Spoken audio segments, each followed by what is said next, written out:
नमस्कार दोस्तों, liberty career academy की तरफ और से मैं जगदीश पटेल आप लोगों का हार्दिक स्वागत कर रहा हूं।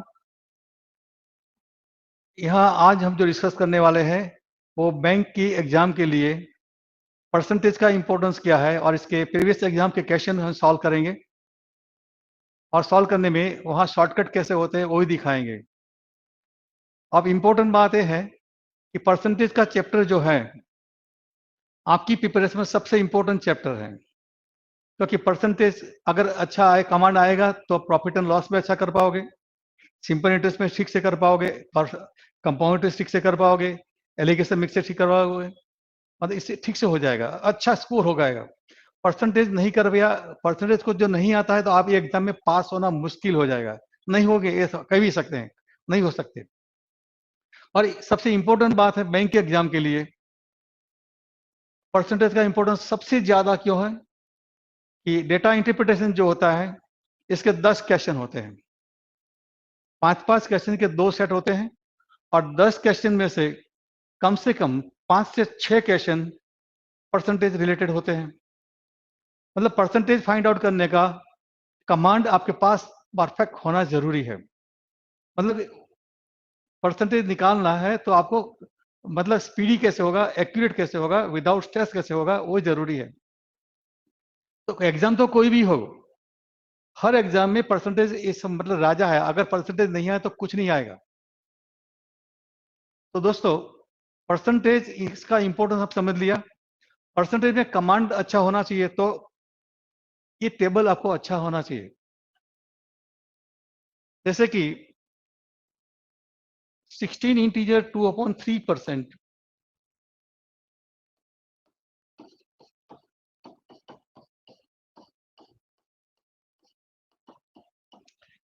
ये फाइंड आउट करना है तो सीधा आप 6 से डिवाइड करोगे तो आंसर आ जाएगा। तो ऐसा जादू कैसे हुआ कि ये 16/1/3 ये 100 का छठा भाग है।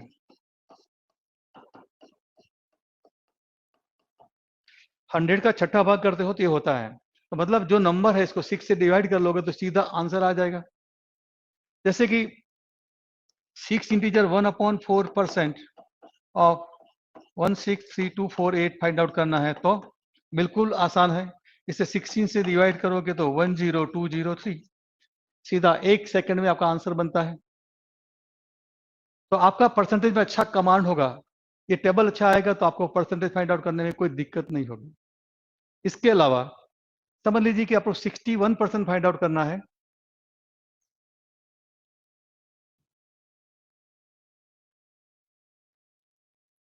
ये हमने देखा है फ्रैक्शन वाले परसेंटेज, अब देखते हैं इंटीजर वाले परसेंटेज। 61% ऑफ 6666, इस तरह करोगे, ऐसे सॉल्व करना है तो करना पड़ेगा 61/100 इंटू 66666। ये मल्टीप्लाई करने में आपको काफी टाइम लगने वाला है और टाइम भी लगेगा, स्ट्रेस भी होगा और मिस्टेक भी होगी। तो दोस्तों ये स्कूल वाली पैटर्न को छोड़िए, सीधा मैं परसेंटेज जो सिखाता हूं इसमें आपको बिल्कुल बहुत कुछ फायदा होने वाला है। सीधा आपको आंसर आ जाएगा। देखिए 50% पहले निकालिए, 10% निकालिए और 1%। तो कोई भी नंबर का 50% फाइंड आउट करना इजी है। 10% फाइंड आउट करना है तो एक डेसिमल यहाँ पुटअप करो, 10% हो जाएगा। 1% फाइंड आउट करना है तो डेसिमल यहाँ पुटअप करोगे।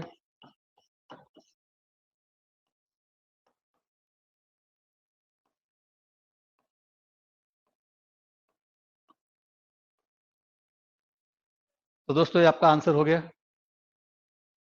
विद इन 5 सेकेंड में आपका आंसर परसेंट निकाल सकते हो। और ऐसे परसेंटेज को सीधा डायरेक्ट जो फ्रैक्शन वाले है तो आप सिर्फ 2 सेकंड में, 1 सेकंड में निकाल सकते हो। तो आपको ये टेबल्स जो है रट लेना है, माइंड में प्रैक्टिकल याद रखना है। जैसे आप क्वेश्चन सॉल्व करते रहोगे ये टेबल आपको ऐसे ऐसे आपको ऐसा ऐसा याद रह जाएगा। तो दोस्तों देखते हैं बैंक की एग्जाम जो है, बैंक पीओ की एग्जाम का पेपर थोड़ा टफ होता है, बैंक क्लार्क का थोड़ा इजी होता है। हम बैंक पीओ के ही क्वेश्चन कर रहे हैं, लास्ट 3 ईयर के पेपर यहाँ पर कर रहे हैं और लेटेस्ट पेपर है। लास्ट 3 ईयर मतलब 2021, 2020, 2019। आप यूट्यूब पर देखोगे तो कोई भी चैनल में आपको कौन सा पेपर क्वेश्चन कौन से पेपर में से लिया गया है ऐसा नहीं दिखाते हैं और लेटेस्ट नहीं होते। देखिए ये है लेटेस्ट है 2021 का 4 दिसंबर 2021 का है। ये IBPS PO का है, शिफ्ट 3 का। क्वेश्चन में आपको बताया गया है इन ए class 60% speak Hindi and 40%, sorry, 70% speak English. If 28% of student cannot speak any of the two languages, then what percent of the student in the class can speak both the language? दोनों language बोलने वाले कितने हैं? Question solve करने के लिए आपको जो मार्केट में जो पढ़ाते हैं सिखाते हैं एक्स सपोज करते हैं, जो फाइंड आउट करना है इसके लिए एक्स सपोज करते हैं X%, फिर बाद में 60 माइनस एक्स, क्योंकि जो ये जो है 60% हिंदी वाले हैं, इसमें से कॉमन दोनों दोनों सीखने वाले इसे माइनस करेंगे, और यहाँ पर जो है इंग्लिश में है 70, इसमें एक्स माइनस करोगे तो इसमें ये रिजल्ट आएगा। इसमें ये जो only only English, only Hindi, only English and दोनों कंबाइंड, जो इसको नहीं आता है इसका टोटल सॉल्व करोगे तो 100% हो जाना चाहिए था। तो ये हुआ 58 आपका आंसर बनता है।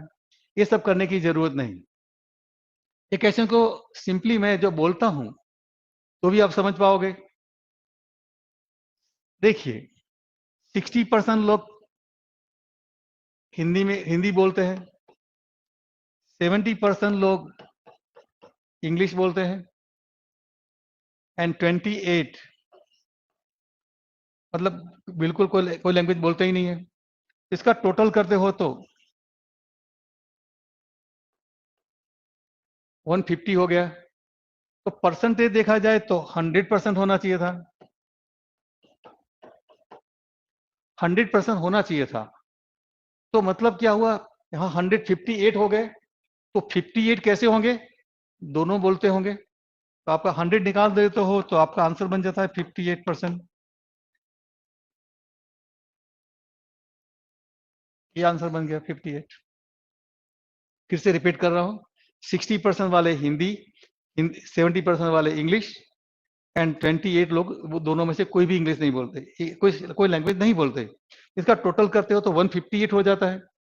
परसेंटेज तो टोटल करोगे तो 100 ही होना चाहिए था, तो 100 के बजाय 158 हो गया। तो मतलब ये 58 कैसे लोग हैं जो दोनों में कॉमन है, हिंदी में और इंग्लिश में कॉमन कॉमन है, जो हिंदी में भी है और इंग्लिश में रिपीट हो रहे हैं, जैसे इस तरह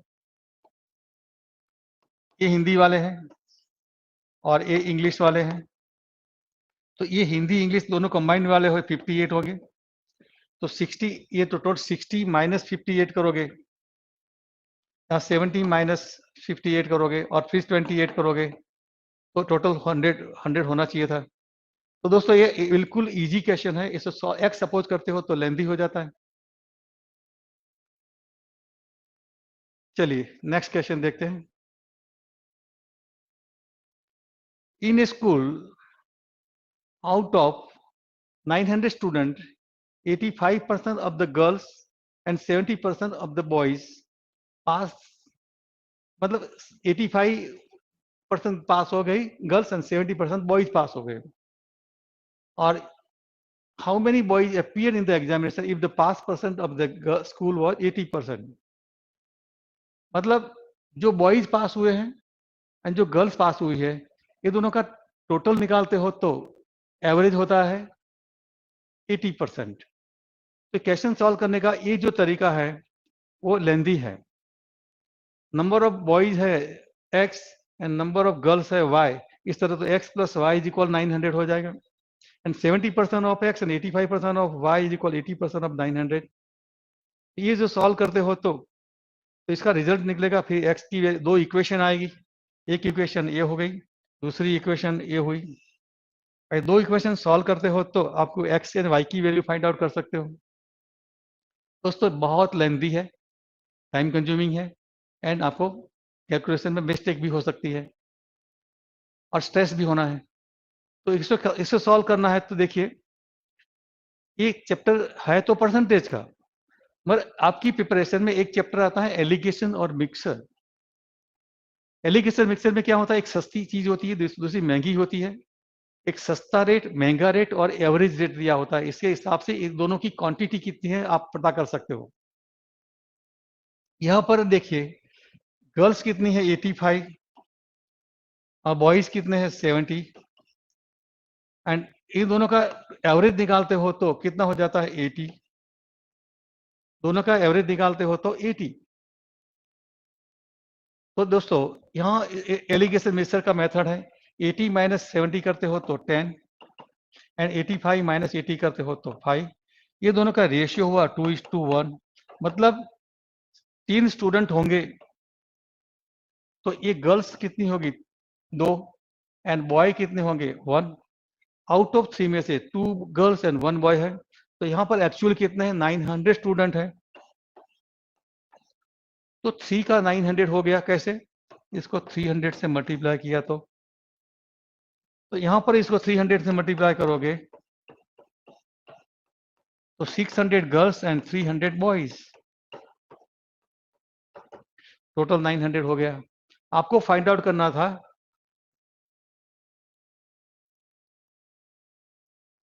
how many boys appear, boy कितने हैं, तो ये आपका आंसर बन गया 300। तो दोस्तों ये क्वेश्चन सॉल्व करने के लिए आपको कम से कम 2 मिनट लगती है। स्ट्रेस भी होना है, कैलकुलेशन में मिस्टेक भी होना है, जबकि यहाँ पर कुछ नहीं, बिल्कुल सिंपल तरीका है। दोस्तों यहाँ पर जो भी मेथड सिखाई जाएगी इसमें आपको डेफिनेटली कुछ नयापन मिलेगा और कहीं नहीं देखने को मिलेगा। एक बार और देखिए, मेरे कोई अगले वीडियो में मैंने आपको वो सिखाया था डिजिटल रूट, और डिजिटल रूट बहुत बड़ा जादूगर है, ये भी मैंने कहा था। बट डिजिटल रूट, सख्त डिजिटल रूट से ही आपका क्वेश्चन मैथ्स कंप्लीट हो जाएगा ऐसा नहीं होता है। हाँ, एक इसी परसेंटेज में भी, प्रॉफिट एंड लॉस में भी, ये और सिंपल इंटरेस्ट, कंपाउंड इंटरेस्ट में, हर एक में डिजिटल रूट इस्तेमाल कर सकते हैं। और हर क्वेश्चन में डिजिटल इस्तेमाल नहीं कर सकते, क्योंकि एक क्वेश्चन में देखिए यहाँ पर दो इक्वेशन बनती है तो वहां पर प्रॉब्लम होगा। और मतलब डिजिटल रूट ऑलवेज होगा ऐसा तो नहीं हो सकता। मतलब इसके लिए और भी प्रैक्टिक, जैसे कि क्वेश्चन में आपने सॉल्व किया तो यहाँ एलिगेशन मिक्सर से हो गया है और बिल्कुल आराम से विद इन 10 सेकंड में हो गया है। आपको क्वेश्चन सॉल्व करने के लिए 36 सेकंड देते हैं एवरेज, तो यहाँ पर 10 सेकंड के बाद बाकी टाइम बच गया तो और क्वेश्चन आप सॉल्व कर पाओगे। तो आप बेधड़क कह सकते हो कि आपकी कंपटीशन में आप ये मेरी जो मेथड इस्तेमाल करोगे तो डेफिनेटली आप आगे चलोगे और सब लोगों को कॉम्पीट कर पाओगे, इजीली कर सकते हो। Now next question. क्वेश्चन में बताया गया है Ketan deposit 10% of his salary in PF, he saves 40% of the remaining. मतलब 10% इन्हें पीएफ में रख दिया एंड 40% अब जो बच गया इसका रिमेनिंग शब्द वेरी इंपॉर्टेंट है। यहाँ पर 40% इस्तेमाल नहीं किया, जो बच गया था इसका 10% खर्च कर दिया, बाकी बचा कितना 90 का 40% करोगे तो 36% होगा। The ratio of the expense on entertainment and grocery is 4/5 of the remaining salary after saving. If his expense on the entertainment was 2400, find the monthly salary. तो दोस्तों देखिए, ये क्वेश्चन सॉल्व करने का ये जो तरीका है बहुत लेंदी है। यहाँ पर आपको 100x सपोज किया है। क्वेश्चन आप फिर से एक बार रीड कर लीजिए, जैसे क्या कि आप क्वेश्चन में एक्सप्लेन करता हूँ, समझ में इजी हो जाएगा। केतन ने 100 रुपीज का सैलरी हो, इसमें से 10 रुपीज का सेविंग किया है, डिपॉजिट इन 10% ऑफ पीएफ में गया, पीएफ में गया तो कितना बच गया 90। अब बताते हैं ही सेव्स 40% ऑफ द रिमेनिंग, तो 90 का 40% 36% हो जाएगा। इसमें से 36 निकाल देते हो तो 54% का सेविंग हुआ और एक 54 खर्च कर दिया है एंटरटेनमेंट एंड ग्रोसरी में। फिर से देखते हैं, 100 रुपया इनका सैलरी था, 10% उन्होंने पीएफ में इन्वेस्ट कर दिया, बाकी बचा 90 रुपीज। 90 का 40% उन्होंने सेविंग में गया, तो 40% गया तो मतलब 36% चला गया सेविंग में। और सेविंग में निकालने के बाद बाकी जो बचा है इसका एक्सपेंस हो गया है, एक्सपेंस हुआ है एंटरटेनमेंट एंड ग्रोसरी में हुआ है। और जो हुआ है इसका रेशियो है 4:5। मतलब 4 रुपया एंटरटेन में गया तो 5 रुपया ग्रोसरी में गया, मतलब 9 रुपीज होता है तो इसका 2 पार्ट होता है। मगर यहाँ पर कितना है 54%, 54 रुपीज है। तो दोस्तों यहाँ 54 है, एक्चुअली 54 है। यहाँ पर हम 9 तो रेशियो का टोटल करते हो तो 9 इंटू 6 करते हो तो 54। तो मतलब यहाँ पर इसे 6 से मल्टीप्लाई करोगे तो 24 एंड यहाँ 6 से मल्टीप्लाई करोगे तो 30। ये दोनों का टोटल करोगे तो 54 हो गया। तो अब देखिए, if his expense on the entertainment was 2400, यहाँ अपने हिसाब से एंटरटेनमेंट में कितना परसेंट खर्च हुआ है 24% हुआ है। मतलब 24% परसेंटेज में है, एक्चुअल कितना है 2400 है। 20% में देखा है तो 24 है और एक्चुअल देखा जाए तो 2400 है। तो आपको पूछा गया find his monthly salary. Monthly salary कितनी होती है 100। तो 100% इज इक्वल हाउ मच, यहाँ 24 का 100 टाइम हुआ तो 100 टाइम करोगे तो 10,000 हो जाएगा। ये आपका आंसर बन जाएगा। तो दोस्तों यहाँ पर आपने लिखना, जैसे आपकी एग्जाम में देखिए टाइम सेव करना है और कोई कंफ्यूजन नहीं होना है, तो इसके लिए आपकी मेथड ऐसी होनी चाहिए, लिखना बहुत कम पड़ेगा। इतना सारा लिखने की और सॉल्व करने में इक्वेशन आपको काफी टाइम लगने वाला है।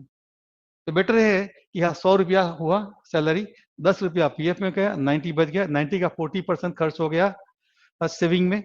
तो मतलब 90 का 40% करोगे तो 36 चला गया सेविंग में, बच गया कितना 54। और 54 जो है इसका खर्चा हुआ है एंटरटेनमेंट एंड ग्रोसरी में।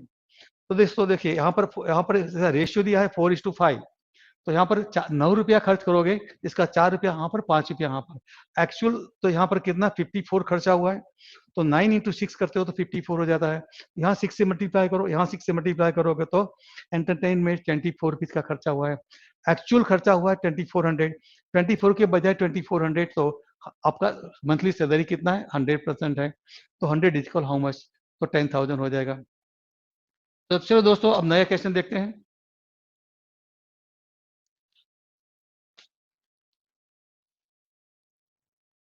नाउ क्वेश्चन नंबर 4 में आपको बताया गया है 40% of the total number of student in school are in the primary school.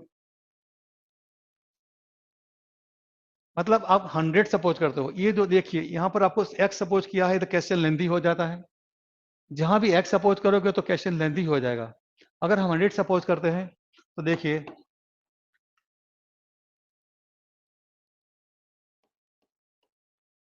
Class में 100 स्टूडेंट होते हैं तो इसमें से 40% स्टूडेंट है प्राइमरी में है,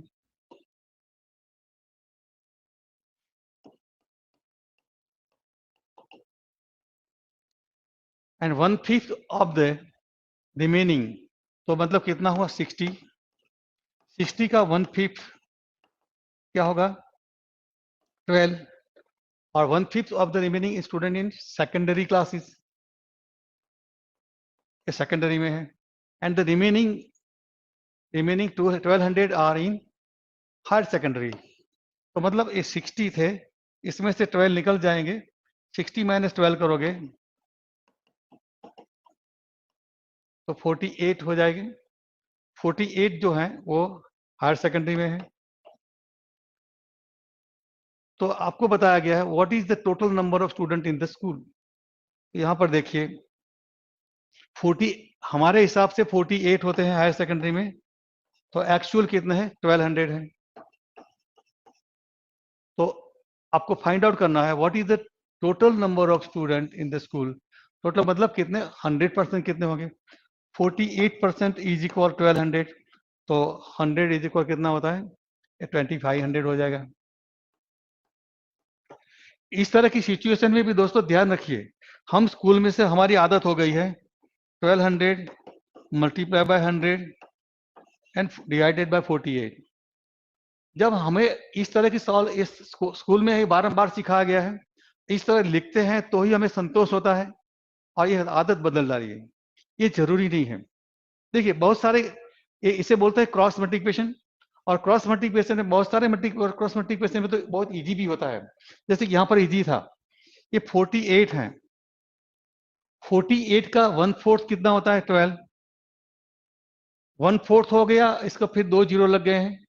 यहाँ इसका 1/4 करोगे तो 25 होगा, 100 का 1/4 करोगे तो 25 होगा, और 2 जीरो लग जाएंगे तो सीधा ये करने की जरूरत ही नहीं है। यहाँ छेद उड़ाओगे तो आपके छेद उड़ जाएंगे।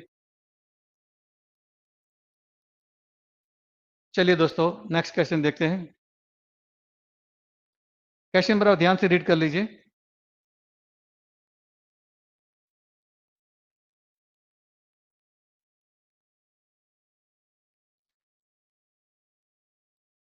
एक क्वेश्चन में कहा गया है, मिस कैप डेस kept is side 40% of the annual saving on the trip. मतलब देश की सैलरी 100 हो तो इसमें 40 साइड में कर लेती है ट्रिप के लिए। कितना बच गया? 60 आउट ऑफ द रिमेनिंग। आपकी एग्जाम में ये वर्ड वेरी इंपॉर्टेंट है।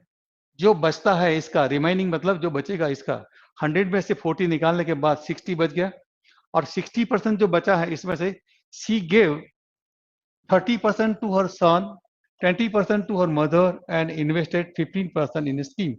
मतलब ये तीनों का टोटल करते हो तो 65 होता है।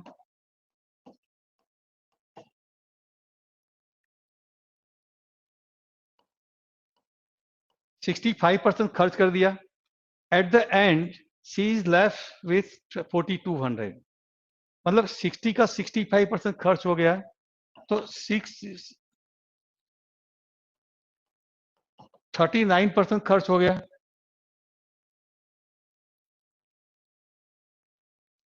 तो बाकी सॉरी 60% चला गया, तो अभी 60 का 35% बच गया, इज इक्वल 21% होगा।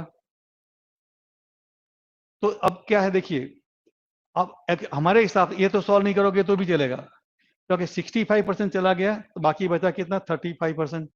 Eight the end she is left, इसके पास कितना बच गया है? 42,000 बच गया है। 24,000 बच गया है, 42,000 बचा, सेविंग हुआ है।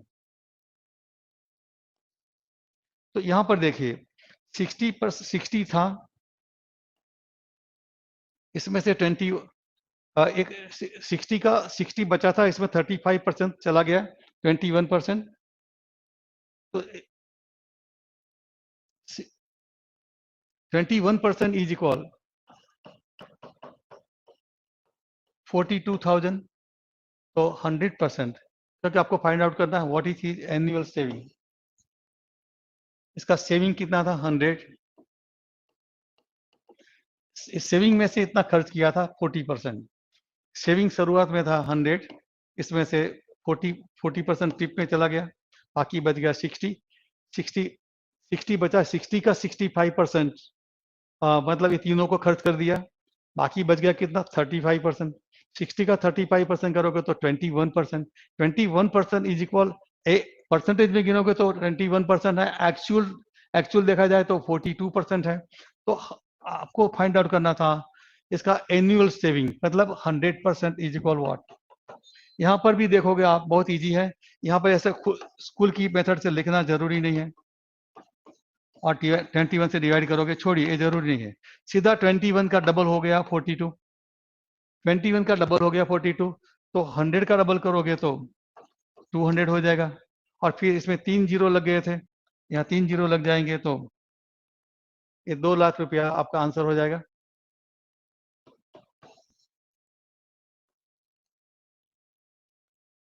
तो दोस्तों आप कंपेयर करिए कि ये जो जो एक्स सपोज करके करते हैं, इसमें जो टाइम लगता है और यहाँ टाइम लगता है, इसमें दोनों में फायदा किस में है? यहाँ मेंटल स्ट्रेस भी होने वाला है, कैलकुलेशन में मिस्टेक भी हो सकती है। चलिए दोस्तों नेक्स्ट क्वेश्चन देखते हैं।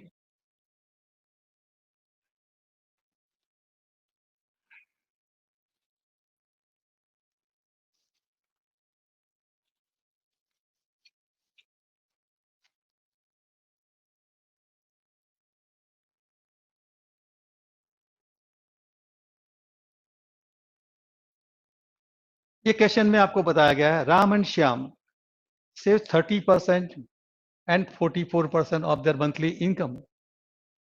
राम ने 30% सेव किया और 44% श्याम ने खर्च कर दिया। The amount they spent each month is equal. मतलब ये जो है अमाउंट स्पेंट है, ये जो था वो इनका सेविंग था। मतलब क्या हुआ, राम का सेविंग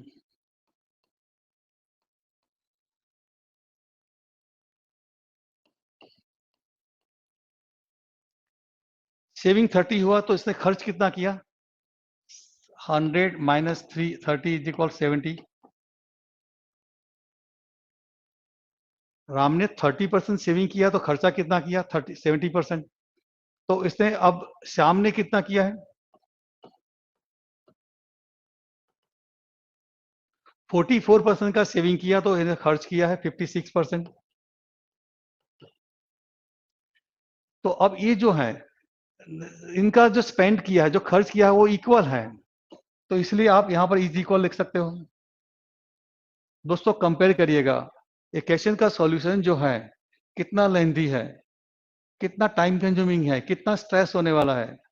आपको बार बार याद दिलाता हूं इसलिए कि यहाँ पर आप जो सॉल्व करोगे इसका आप देखोगे यहाँ पर बिल्कुल आप 10 सेकंड में आंसर निकाल लाओगे। आपको मैं एक्सप्लेन कर रहा हूँ इसलिए ज्यादा टाइम लगता है आपको समझाने के लिए, बार बार रिपीट कर रहा हूँ इसलिए हो सकता है। जब आप समझ जाओगे, आप खुद सॉल्व करोगे तो 10 सेकंड में 15 सेकंड में क्वेश्चन सॉल्व हो जाएगा। यहाँ पर देखिए राम का 70%, राम का जो सैलरी है और इसका 60, राम शाम का सैलरी है, दोनों का 70% 50% इक्वल हो जाता है। और आपको बताया गया है difference between the monthly income of Ram and Shyam is 5000। तो what is Ram's monthly income, Ram की इनकम कितनी है। तो ये जो है आपको जो एक क्वेश्चन रखा है इसके हिसाब से आप ऐसा लिख सकते हो, राम का सैलरी एंड श्याम का सैलरी का रेशियो निकाल सकते हो, 56/70, 14 से डिवाइड करोगे तो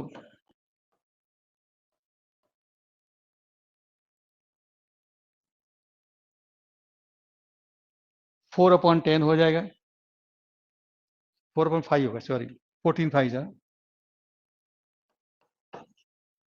तो रेशियो क्या, इसका मतलब इसका सैलरी 4 रुपया तो इसका सैलरी 5 रुपया होगा।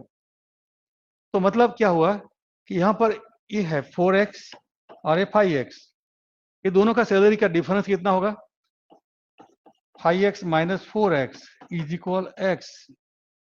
तो यहाँ पर x इज इक्वल 5000 दिया हुआ है।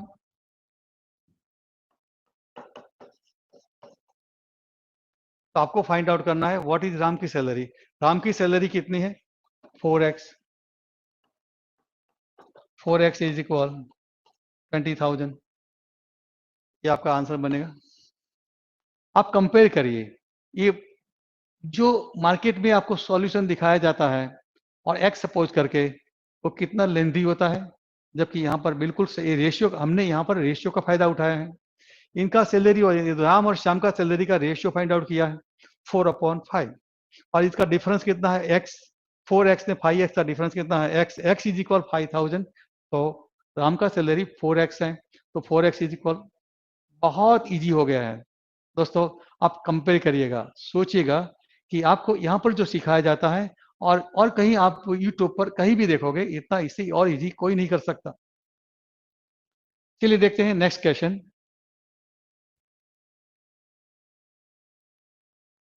ये क्वेश्चन है डेप्रिसिएशन का।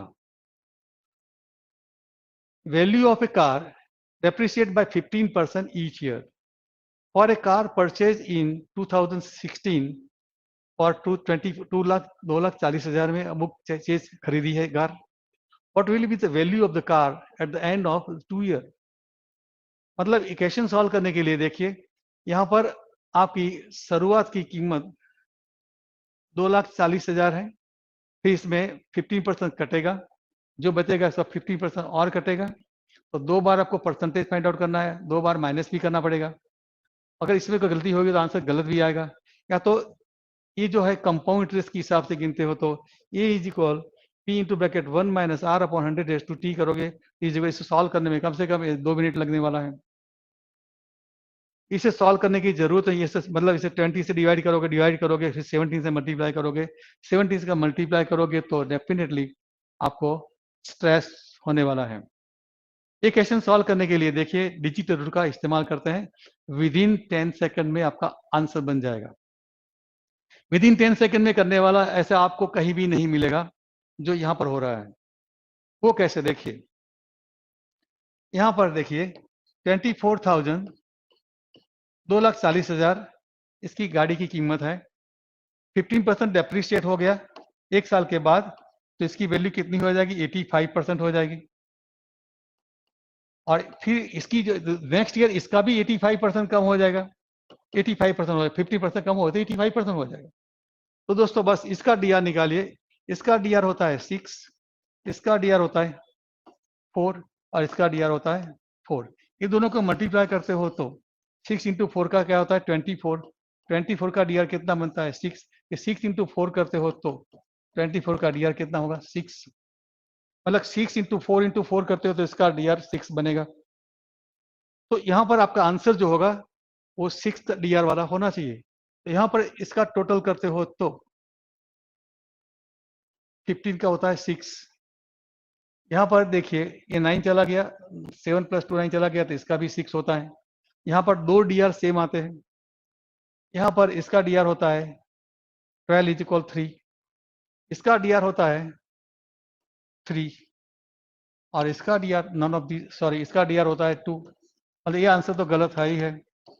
आपके पास अब दो आंसर बचे हैं जिसमें दोनों का डी आर सेम आता है। अब देखिए जब डी आर नहीं चलता, डीआर की कुछ लिमिटेशन आएगी, तो इसके लिए भी लिबर्टी में इतना संशोधन किया हुआ है डीआर के बारे में, इसे दुनिया में ऐसा कोई चैलेंज नहीं कर सकता लिबर्टी का डीआर नहीं चलता है। डेफिनेटली कह सकते हैं कि डीआर को कोई चैलेंज नहीं कर सकता। हाँ, और लोग जो डीआर चला नहीं सकते इसलिए बोलते हैं कि डीआर में लिमिटेशन है, मगर डीआर का लिमिटेशन लिबर्टी तोड़ सकता है। यहाँ कैसे, देखिए आपका एक क्वेश्चन जो है इसे आप सॉल्व करोगे तो इसका एक फैक्टर 17 है, इसका एक फैक्टर भी 17 है, तो इसे आप इसे 17 से मल्टीप्लाई कर रहे हो तो आपका आंसर जो है वो 17 से डिविजिबल होना है। तो ये नंबर जो है ये 17 से डिविजिबल है, 17 is divisible by 7 and 34 is also divisible by 7, तो ये आपका आंसर बन गया। अगर इसको आपको चेक करना है या 1,75,920 जो है इसमें से आप 1,70,000 जो है 70,000 वो तो डिविजिबल है ही है, अब बाकी बचा क्या 5920, इसको आप 17 से डिवाइड करिए, 17 3 जा 51 82, तो 17 से डिविजिबल नहीं है, तो ये आंसर गलत है। तो दोस्तों देखिए यहाँ लिबर्टी में डीआर के डिजिटल रूट के बारे में बहुत संशोधन किया गया है। मतलब एक क्वेश्चन की मेथड जो डीआर इस्तेमाल करोगे तो डेफिनेटली आपको यहाँ जो क्वेश्चन 2 मिनट में होना है वो आपको 10 सेकंड 15 सेकंड में हो जाएगा। आपने किया क्या, सिर्फ इतना ही किया, इसका डीआर निकाला, इसका डीआर निकाला, इसका डीआर निकाला, तो सबका डीआर कितना हुआ 6 डीआर वाले दो ऑप्शन आए, बाकी आंसर तो गलत थे। अब दूसरा फायदा उठाया, जब डीआर दो आ गए, दो सेम डीआर दो आते हैं तो देखते हैं इसमें 17 छुपा हुआ है, इसमें भी 17 छुपा है, 17 से मल्टीप्लाई कर रहे हो तो आंसर आपका 17 से डिविजिबल होना ही है। तो 70 से तो ऑब्वियस दिया हुआ है। बैंक वालों ने ऑप्शन भी दोस्तों स्मार्टली बनाए हैं। दोस्तों मेरा इतने साल का एक्सपीरियंस रहा है, मैंने बहुत सारे प्रीवियस एग्जाम के पेपर सॉल्व किए हुए हैं, और क्वेश्चन बनाने लोग जो मेहनत करते हैं IBPS SBI लोग करते हैं, इससे ज्यादा मेहनत तो उन्होंने ऑप्शन बनाने में किया है। जो स्मार्ट है इसी को फायदा हो ऐसे ऑप्शन बनाते हैं, और जो मजूरी करने वाले हो मजूरी करते रहेंगे, जो टाइम कंज्यूम होना है तो करने दो। मतलब जो स्मार्ट वर्क करेंगे इसके लिए इजी कर दिया, दोनों में सेम डीआर आ गया, मगर एक ऑप्शन ऐसा दे दिया जो 17 से डिविजिबल नहीं है और एक दूसरा 17 से डिविजिबल है। तो दोस्तों देखिए नेक्स्ट क्वेश्चन,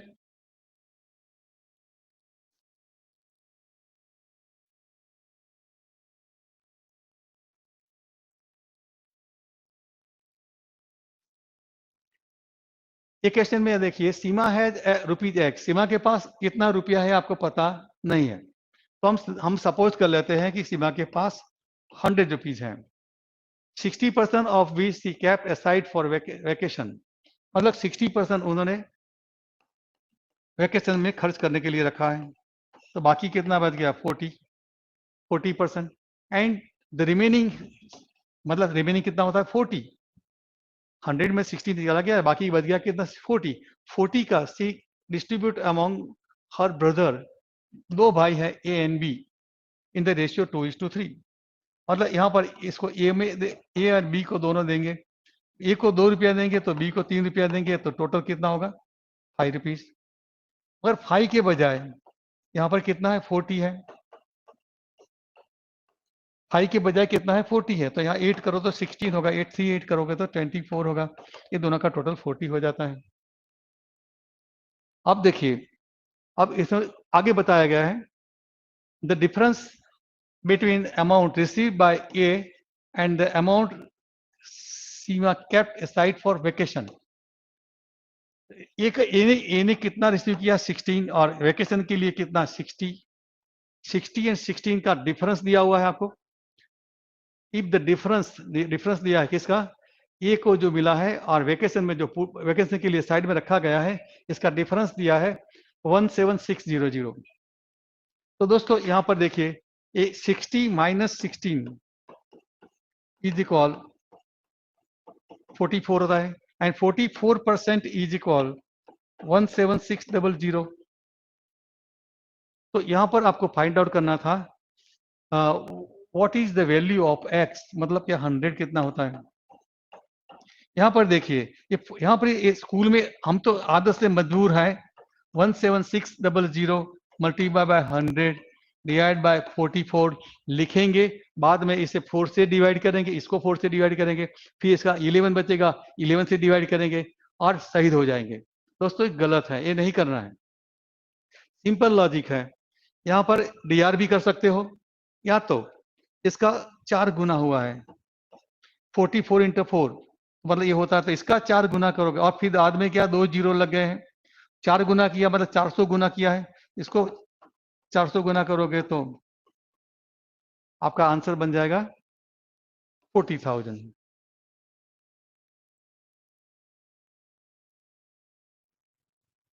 क्लियर दोस्तों? कोई डाउट हो तो बताइए। अब कंपेयर करिए कि अगर आपने इस तरह क्वेश्चन सॉल्व किया होता तो कितना टाइम कंज्यूम होता है। एक्स सपोज करते हो तो लेंथी हो जाता है। और इसके अलावा यहाँ पर देखिए, यहाँ पर आप डीआरई इस्तेमाल कर सकते थे। वो कैसे?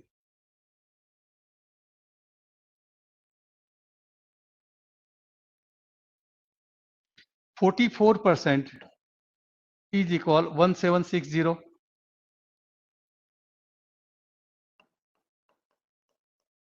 17600। तो 100% इज इक्वल हाउ मच? यहाँ इसका डीआर बनता है 8, इसका डीआर बनता है 5।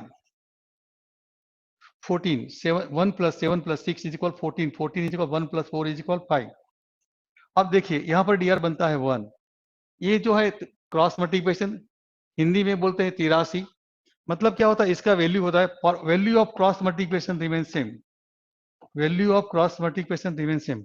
इसको आप मल्टीप्लाई करते हो तो 1 इंटू 5 करते हो तो 5 बनता है, 1 इंटू 5 बनता है 1 इंटू 5। इसका डीआर 1 है, इसका डीआर 5 है, क्रॉस में मल्टीप्लाई करते हो तो इसका फाइनल डीआर क्या हुआ? 5। इसलिए हम यहाँ स्क्वायर में लिखते हैं, ये राउंड में था। यहाँ पर 8 है, तो यहाँ पर देखिए फर्स्ट ऑप्शन क्या है? 4। तो यहाँ पर 40,000 का क्या हो जाएगा? 4। 8 इंटू 4 करते हो तो 32 का क्या हुआ? 5। तो मतलब दोनों का वैल्यू फाइनल 5 हो गया। यहाँ पर 5 हुआ, यहाँ पर 5 हुआ। Value of cross multiplication remain same के हिसाब से यहाँ पर हम डीआर से भी, आपको अगर आपको लगता है ऐसा बहुत बड़ा नंबर हो तो डीआर भी इस्तेमाल कर सकते हो क्रॉस मल्टीप्लिकेशन में। और क्रॉस मल्टीप्लिकेशन में डीआर इस्तेमाल करने वाला भी और कोई है नहीं। डीआर मार्केट में आप देखोगे तो डीआर चला नहीं सकते कोई। आप देख लीजिए हिंदुस्तान में जितने भी है, जितने भी चैनल वाले हैं, और डीआर इस्तेमाल करने वाला कोई नहीं। कोई से बोलता है डिजिट सम, डिजिट सम फट सर्च करिए तो भी इसकी लिमिटेशन होगी, सिर्फ एडिशन में सब्सट्रैक्शन में करा देंगे। मतलब यहाँ तो क्रॉस मल्टीप्लिकेशन में हो रहा है। यहाँ अगले क्वेश्चन में हमने देखा परसेंटेज का रेशियो सॉरी, आपको डेप्रिसिएशन फाइंड आउट करना था। कंपाउंड इंटरेस्ट का क्वेश्चन एक वीडियो आपको बना हुआ है, सिंपल सिंपल कंपाउंड इंटरेस्ट का, इसमें भी देख लीजिएगा, आपको मैंने डीआरसीसी करवाया है। तो दोस्तों बहुत डीआर का बहुत फायदा है, और डीआर से ही आपका काम स्पीडी हो जाता है, विदाउट स्ट्रेस होता है। नेक्स्ट क्वेश्चन देखते हैं।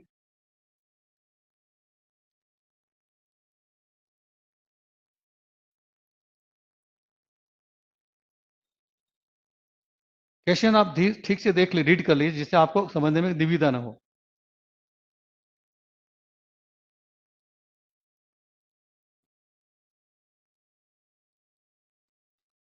ये क्वेश्चन में कहा गया है, इन 2010 60% of the total number of student in class 5, एक क्लास में से 60% स्टूडेंट जो है वो गर्ल्स है। In 2015 in class Y the number of girls were grew by 5%, मतलब जो गर्ल्स की संख्या थी इसमें 5% का ग्रोथ होता है। And that of boys by 40 number of student 40 student plus हो जाते हैं।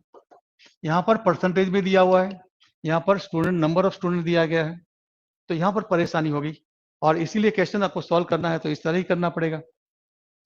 मगर देखिए आगे कहता है, from 2010 as a result of which the ratio of the number of girls to boys in the class y become 21 to 20, 21 is to 20. How many student boys were in the class in 2010? तो 2010 में कितने student हो गए वो आपको find out करना है। तो यहाँ पर देखिए ये जो पैटर्न जो है लेंदी है, टाइम कंज्यूमिंग है, स्ट्रेस होने वाला है। इससे बेटर है कि हम यहाँ पर 2010 की बात करते हैं, तो 100 सपोज कर लेते हैं, और इसमें 65% गर्ल्स हैं, तो बॉयज कितने हो गए 40%।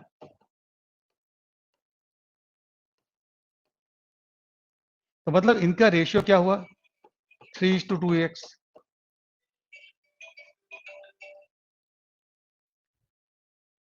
इनका रेशियो 3:2x होगा, 60% एंड 40%। अब देखिए इसमें ये 2015 में क्या हुआ है, 5% इंक्रीज होता है, तो यहाँ पर 2015 में गर्ल्स जो होगी वो 5% बढ़ जाएगी, 105% ऑफ 3x हो जाएगी, 105% ऑफ 3x हो जाएगी, जबकि यहाँ पर बॉयज कितने होंगे 24 प्लस 40 हो जाएंगे। यहाँ पर परसेंटेज में इंक्रीज हुआ है, यहाँ पर नंबर ऑफ स्टूडेंट में इंक्रीज हुआ है, मतलब यहाँ पर दोनों में परसेंटेज होता तो इजी हो जाता था। तो यहाँ पर दोनों में परसेंटेज का डिफरेंस देखिए, यहाँ पर परसेंटेज इंक्रीज है, यहाँ पर नंबर ऑफ स्टूडेंट इंक्रीज हुआ है। अब इसके ये दोनों के बाद में हुआ क्या है, आपका रेशियो बन जाता है 21/20। तो मतलब इसका ये हुआ कि 105% of 3x upon 2x plus 40 is equal 21/20 लिख सकते हो।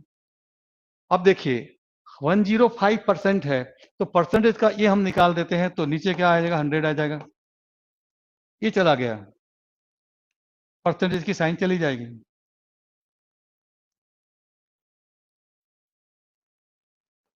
वन 105% को 105/100 लिख सकते हैं, तो ये मल्टीप्लाई। अब देखिए 21 से डिवाइड करोगे तो ये 5 हो जाएगा, 20 से डिवाइड करोगे तो ये 5 हो जाएगा, एंड 5/5 चला जाएगा। अब सीधा क्रॉस मल्टीप्लाई करोगे तो 3x is equal 2x plus 40, तो x इज इक्वल 40 हुआ। हमें क्या फाइंड आउट करना था, how many student boys and girls in the class 2010। तो यहाँ कितने कितने टोटल कितने हैं 5x है, तो यहाँ 5x इज इक्वल 5 टाइम करोगे तो 200 हो जाएगा, ये आपका आंसर बन जाएगा। तो दोस्तों आप देखिए कि यहाँ पर कैलकुलेशन कितना बहुत इजी हो गया है।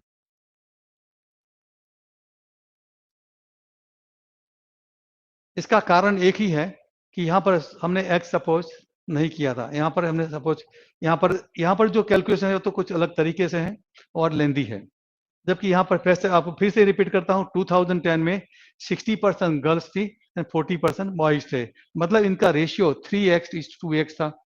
अब इसमें 2015 में इसमें 5% के इंक्रीज हुआ है तो 105% हो गया। यहाँ पर 2x था तो इसमें 40 नंबर ऑफ स्टूडेंट 40 बढ़ गए हैं।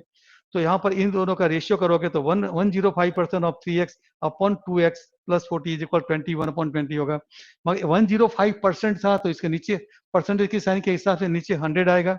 तो ये जो ये दोनों का रेशियो 21/105, इसका 5 गुना, इसका 5 गुना है, ये सब कट गया है। अब बाकी बचा क्या, 3x एंड 1/1 हो जाएगा। तो क्रॉस में मल्टीप्लाई करोगे तो 3x is equal 2x plus 40, तो यहाँ पर x इज इक्वल 40 हो गया। तो दोस्तों आपको फाइंड आउट करना था हाउ 2010 में number of boys and girls कितने थे, टोटल 5x थे, तो 5x की वैल्यू 200 निकल आती है। तो दोस्तों यहाँ पर आप इतना जरूर आप महसूस कर रहे हो कि मैं आपको जो भी सॉल्यूशन कराता हूँ, क्वेश्चन कोई भी हो, चैप्टर कोई भी हो, मगर यहाँ पर सॉल्यूशन जो होगा वो टेक्टफुली होगा, लॉजिकल होगा। मतलब यहाँ पर आपको विदाउट स्ट्रेस होगा, स्पीडी होगा एंड टाइम सेविंग होगा। तो दोस्तों उम्मीद करता हूँ कि आपकी एग्जाम के लिए यहाँ आपको जो भी सिखाया जाता है आप और लोगों के साथ कंपेयर करोगे तो महसूस करोगे कि यहाँ आपको यहाँ पर कुछ नयापन मिलता है। तो दोस्तों आपकी एग्जाम जो है इसमें पर्टिकुलर एसबीआई क्लार्क की एग्जाम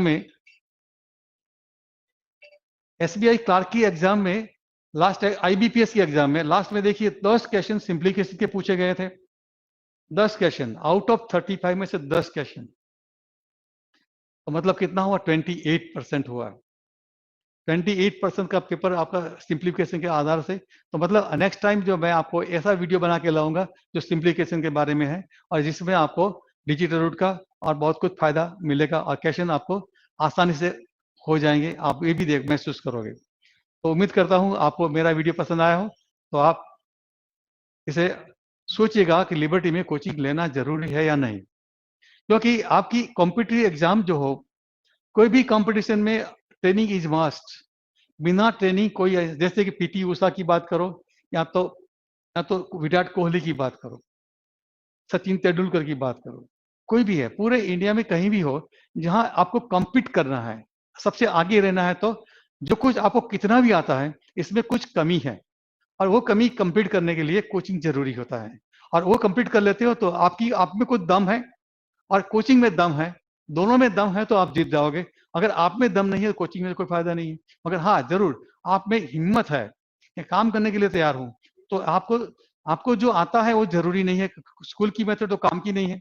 यहाँ आपको जो सिखाया जाए वो सीखने की तैयारी होनी चाहिए, और सीखने का भी आसान तरीका है।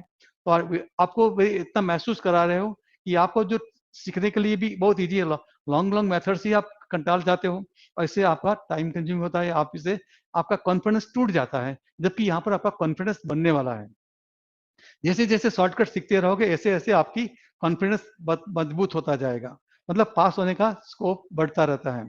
मतलब आप फर्स्ट ट्रायल में ही कम्पीट करना है तो भी आप कर सकते हो। इसके लिए हर रोज आप 5-6 घंटा मेहनत करनी है, कोचिंग की जरूरत है और मेहनत की जरूरत है। तो दोस्तों आप लोगों को शुभेच्छा है, आप लोग जो कंपटीशन के लिए मैदान में उतरे हो वहां सफलता मिले ऐसी आप प्लानिंग करिए। इसके लिए आप सोचिए कि कोचिंग लेना जरूरी है या नहीं, अगर है तो कहाँ लेना है ये भी सोच लीजिए। Wish you all the best, have a nice day.